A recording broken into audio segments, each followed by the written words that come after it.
ಸಾಂಬಾರ್ ಮಾಡೋಕ್ಕೆ ಫಸ್ಟು ಒಂದು ಪಾತ್ರೆಯನ್ನು ತಗೊಂಡಿದ್ದೀನಿ. ಪಾತ್ರೆಯಲ್ಲಿ ಸ್ವಲ್ಪ ನೀರಿದೆ, ಚೆನ್ನಾಗಿ ನೀರೆಲ್ಲ ಆವಿಯಾಗಲಿ. ಇದಕ್ಕೆ ಎಣ್ಣೆನ ಆ್ಯಡ್ ಮಾಡೋಣ. ಓಕೆ, ನಿಮ್ಗೆ ಎಷ್ಟು ಬೇಕೋ ಅಷ್ಟು ಎಣ್ಣೆನ ಆ್ಯಡ್ ಮಾಡ್ಕೊಳ್ಳಿ. ನನಗೆ ಎಷ್ಟು ಬೇಕೋ ಅಷ್ಟು ಎಣ್ಣೆನ ಆ್ಯಡ್ ಮಾಡ್ಕೊತೀನಿ. ಸ್ವಲ್ಪ ನನಗೆ ಜಾಸ್ತಿ ಅಡುಗೆ ಮಾಡೋದಿದೆ, ಸೊ ಹೀಗಾಗಿ ಸ್ವಲ್ಪ ಜಾಸ್ತಿ ಹಾಕ್ಕೊಳ್ತಾ ಇದ್ದೀನಿ. ಒಂದು ಅರ್ಧ ಲೀಟರಷ್ಟು ಎಣ್ಣೆನ ನಾನು ಹಾಕ್ಕೊಂಡಿದ್ದೀನಿ. ಸ್ವಲ್ಪ ಎಣ್ಣೆ ಎಲ್ಲ ಬಿಸಿ ಆದಮೇಲೆ ಇದಕ್ಕೆ ಜೀರಿಗೆಯನ್ನು ಆ್ಯಡ್ ಮಾಡ್ಕೊಳ್ಳೋಣ. ಸ್ವಲ್ಪ ಬಿಸಿ ಆಗಲಿ ಎಣ್ಣೆ.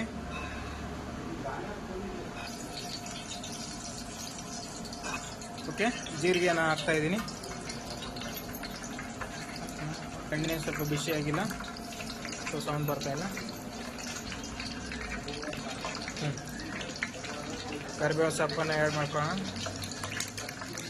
ಓಕೆ, ಸ್ವಲ್ಪ ಎಣ್ಣೆ ಬಿಸಿ ಆಗಿದೆ, ಚಟ್ಪಟ ಅಂತ ಇದೆ. ಓಕೆ, ಇರಲಿ.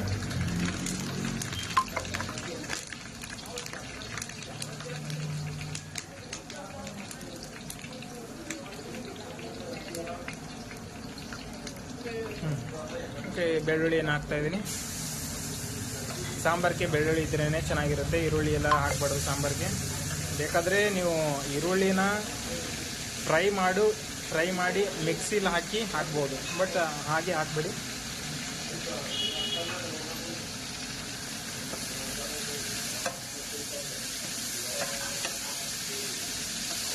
ಓಕೆ, ಬೆಳ್ಳುಳ್ಳಿನ ಮತ್ತೆ ಆಮೇಲೆ ಮೇಲ್ಗಡೆ ಸ್ವಲ್ಪ ಹಾಕ್ಕೊಳ್ಳೋಣ.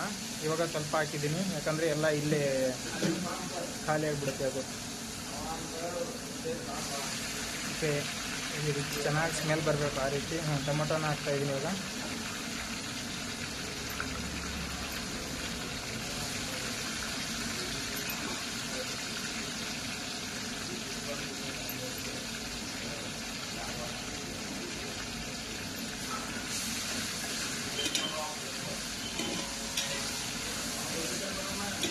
ಚೆನ್ನಾಗಿ ಟೊಮೊಟೊ ಬಾಯ್ಲ್ ಆಗೋವರೆಗೂ ಒಂದು 2 ನಿಮಿಷ ವಿಡಿಯೋನ ಸ್ಟಾಪ್ ಮಾಡ್ತೀನಿ.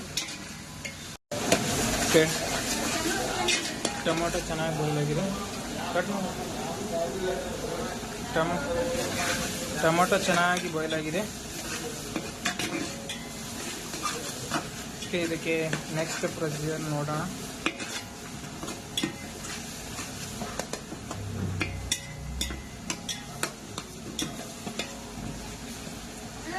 ಈ ಕಡೆ ರೈಸ್ ಮಾಡ್ತಾ ಇದ್ದೀವಿ. ರೈಸ್ ಬಂದಿದೆ.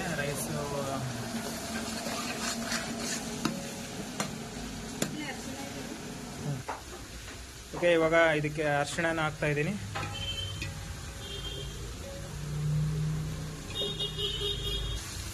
ಓಕೆ, 1 ಸ್ಪೂನಷ್ಟು ಗರಂ ಮಸಾಲಾನ ಹಾಕ್ತಾ ಇದ್ದೀನಿ.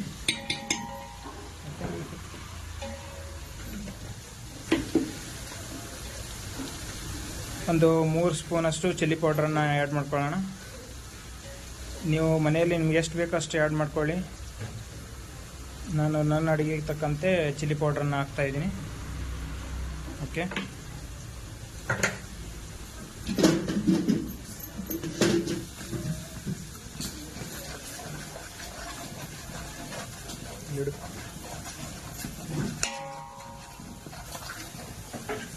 ಇಲ್ಲಿ ಮಿಕ್ಸ್ ಮಾಡಿರೋ ಹುಣಸೆ ಹಣ್ಣನ್ನು ಇದರಲ್ಲಿ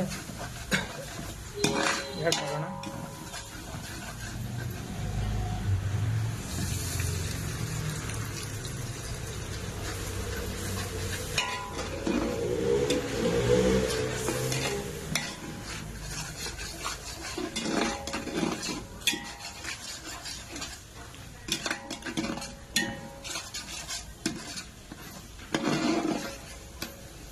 ಸೊಪ್ಪು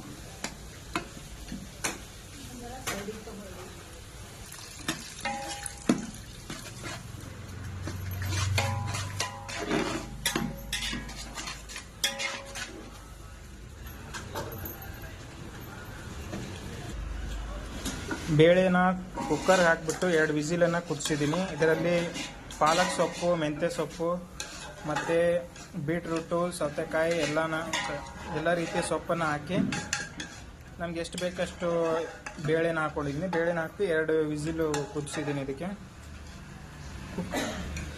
ಇದನ್ನು ಇವಾಗ ಸಾಂಬಾರಲ್ಲಿ ಆ್ಯಡ್ ಮಾಡೋಣ.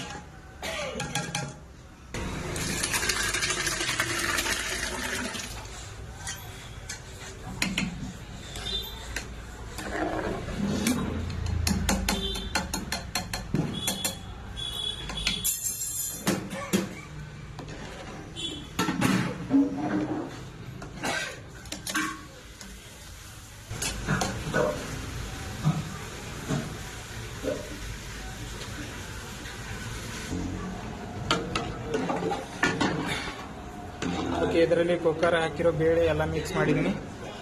ಎಲ್ಲ ಮಿಕ್ಸ್ ಮಾಡಿ ಇವಾಗ ಇದಕ್ಕೆ ಎಷ್ಟು ಬೇಕಷ್ಟು ನೀರನ್ನು ಆ್ಯಡ್ ಮಾಡ್ಕೊಳ್ಳೋಣ. ನೀರು ಜಾಸ್ತಿ ಹಾಕಕ್ಕೆ ಹೋಗ್ಬೇಡಿ, ನಿಮ್ಗೆ ಎಷ್ಟು ಬೇಕಷ್ಟು ನೀರನ್ನು ಆ್ಯಡ್ ಮಾಡ್ಕೊಳ್ಳಿ. ಯಾಕಂದರೆ ಮುಂದೆ ಕಡಲೆ ಹಿಟ್ಟು ಹಚ್ಚಿದ ಮೇಲೂ ಕೂಡ ತಿಳಿನೂ ಆಗಬಾರ್ದು, ಜಾಸ್ತಿ ಗಟ್ಟಿನೂ ಆಗಬಾರ್ದು. ನಮ್ಗೆ ಎಷ್ಟು ಬೇಕಷ್ಟು ಸಾಂಬಾರನ್ನ ಮಾಡ್ಕೊಂಡಿದ್ದೀವಿ. ಇದು ಚೆನ್ನಾಗಿ ಕುದೀತಾ ಇದೆ. ಒಂದು 5 ನಿಮಿಷ ಚೆನ್ನಾಗಿ ಕುದ್ರೆ ಸಾಂಬಾರು ಟೇಸ್ಟ್ ಕೊಡುತ್ತೆ. ಸೊ ಅಲ್ಲಿವರೆಗೂ ಒಂದು 5 ನಿಮಿಷ ಕುದಿಸೋಣ. ಕುದಿಸ್ಬಿಟ್ಟು ಕ್ಲೋಸ್ ಮಾಡಿ ಮುಗಿಸ್ಬಿಡೋಣ. ಅಷ್ಟೇ, ಇದೇ ಸಾಂಬಾರು ಬಸವೇಶ್ವರ ಖಾನಾವಳಿಯಲ್ಲಿ ಮಾಡಿರುವಂಥ ಸಾಂಬಾರು. ಯಾರು ಲೈಕ್ ಮಾಡಿಲ್ಲ ಲೈಕ್ ಮಾಡಿರಿ, ಸಬ್ಸ್ಕ್ರೈಬ್ ಮಾಡೋರು ಸಬ್ಸ್ಕ್ರೈಬ್ ಮಾಡಿಕೊಂಡು ವಿಡಿಯೋ ನೋಡ್ತಾ ಬನ್ನಿ. ಇನ್ನು ಬೇರೆ ಬೇರೆ ಎಲ್ಲ ರೀತಿಯ ರೆಸಿಪಿಗಳ ವಿಡಿಯೋಗಳು ನಮ್ಮ ಚಾನಲಲ್ಲಿ ಇದ್ದಾವೆ, ನೀವು ಹೋಗಿ ಚೆಕ್ ಮಾಡಿ ನೋಡ್ಬೋದು.